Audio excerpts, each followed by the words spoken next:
मधमाशा म्हणले असते की तुमचं तुम्हीच काढा, तर कोण एवढं विचार नका एवढं मोळाचं मध जमा केलं असता का? त्या बिचाऱ्या परिश्रम करतात, एका जागी जमा करतात ना, आपल्याला ते मोळाचं मध खायला छान वाटतं. तसं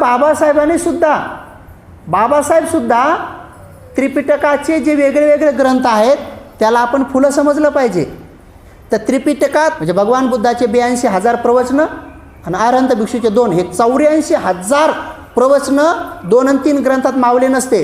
म्हणून एवढ्या ग्रंथाला बाबासाहेबांनी वाचून काढलं, एवढ्या. मग ते एका फुलात बाबासाहेब गेले आणि त्या फुलातला म्हणजे त्या ग्रंथातला अर्क गोडवा बाबासाहेबांनी काढला आणि तो सगळा अर्क जमा करून हा मोळाचा मध तयार केला आणि हे आपल्याला मोळाचा मध देऊन टाकला. म्हणजे इतके ग्रंथ वाचता आले असते का आपल्याला? नाही, आपल्याला तेवढं जमलं नसतं, ते शक्य नसतं. मग तिथून तेवढंच उचललं बाबासाहेबांनी जे आपल्याला पचन, जे आपल्याला सहज पचन. का बरं आपलं असं केलं बाबासाहेबांनी? की बाबासाहेबांनी त्यात अशा काही गोष्टी दिल्या, सगळ्या नाही घेतल्या. कारण त्यांना माहीत होतं की माझे हे लेकरं नुकतेच जन्मलेले आहेत. हे माझे लेकरं बौद्ध धर्मामध्ये नुकताच जन्म झालेला आहे, यांचा 56ला जन्म झाला.